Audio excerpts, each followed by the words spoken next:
Hi, this is Danny Brown with Myriad at My Home Group, and this is a new series of neighborhood spotlights that we're going to be doing. And for this episode, we are going to be featuring the historic Melrose District.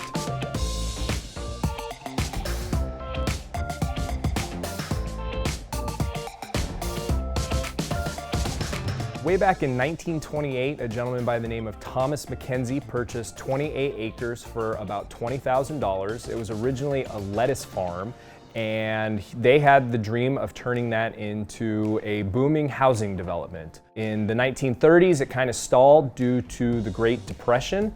And within the last 10 years, that realization of a vibrant community with a sense of culture and things to do in restaurants has really started to finally take shape. So it's taken, well over 90 years to get there. I actually really attribute this to the LGBTQ plus community. They've really revitalized this part of Phoenix and brought in a ton of industry. It's kind of the hub for secondhand stores. You get a lot of really cool vintage furniture shops. Some of the best furniture shopping in Phoenix, I think, is in the Melrose Historic District. They have some of the best cool local restaurants that Phoenix has to offer.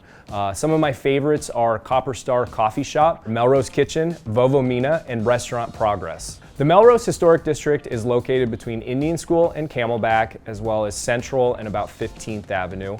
You can't miss it because as soon as you start driving north on 7th Avenue, you'll see this awesome sign that says Melrose on it. Every spring, we'll actually shut down 7th Avenue for one of the best street fairs that Phoenix has to offer. They get over 20,000 people to attend this fair. They get multiple food trucks. They have over 150 booths. There's an awesome car show that takes place. So if you've never had the opportunity to go, I highly recommend it, and they do it every spring. They also do a third Thursday that happens on the third Thursday of every month, where they have food trucks, music, and all kinds of entertainment that come out, and it's just a blast to also participate in. And finally, every fall, the neighbors all usually get together and have a really awesome yard sale. So you'll have tons of neighbors all participating, and again, if you like vintage furniture and just cool retro stuff, this is a large-scale yard sale that you just can't miss. So as I mentioned, Melrose is a historic district, so the houses that make up this area were all built kind of in the 1940s and 1950s. These are all modern style ranch homes where they're typically 3-bed, 2-bath.